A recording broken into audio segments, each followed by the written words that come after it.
Yeah, you got to be very careful, because from my perspective, things that I assume and think are easy may not be for him. Where, when Manny was there was some certain things I didn't even have to think about, and so that's what's been on my mind. Talking with Jaden every night, driving home, calling him on the phone. Hey man, is this too much for you? Do you understand this? If it's gray, I'll take it out. So we're constantly going over that game plan.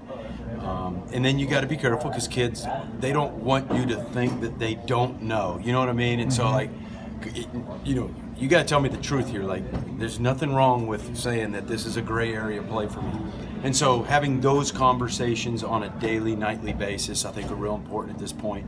And just making sure we're not going into the game with anything he feels uncomfortable with. One would assume that since being named the starter, that his confidence and his swagger, if you will, would grow. Have you sensed that on the field or in the meeting rooms?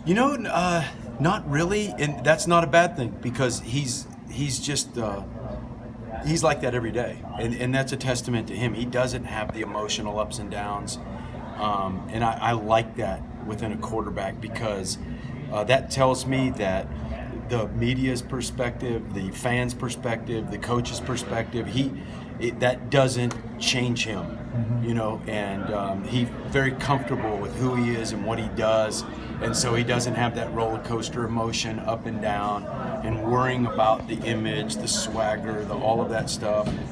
That's what I love most about the kid is just he's so even keel. With a true freshman quarterback, a lot of times you might sense that the main ambition would be for him to be a great game manager, but I'm wondering if you need this kid to be a playmaker as well as game manager. I think that's going to come natural with him because he just is a natural playmaker. The thing that none of us know yet, we've seen high school tape, but we don't see him doing a lot of things with his feet out on the practice field. And one, which is a good thing, is because he gets rid of the ball quick. He makes very quick decisions and he gets rid of the football.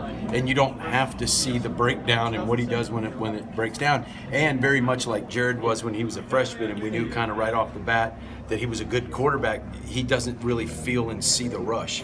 And that's just a special quality of quarterbacks. Mm-hmm. You either have it or you don't. And so he doesn't run out of the pocket really fast. He hangs in there, makes the throws, always thinks he can make every throw. I think, but Thursday night, I'm anxious to see, because I haven't seen it, what he's going to look like when the play breaks down. So I think we'll naturally see some plays being made from that. Coach, you have a couple guys banged up at receiver. What do you think your rotations will look like at the outside positions for this first game? Yeah, I think Brandon Ayuk and Frank will start. I think Jordan Curley and will play, and so will Pearsall. Those guys are going to play. Kyle Williams is going to play. Ryan Newsom is going to play. Those are the guys I know for sure are going to play in the game. Yeah. What is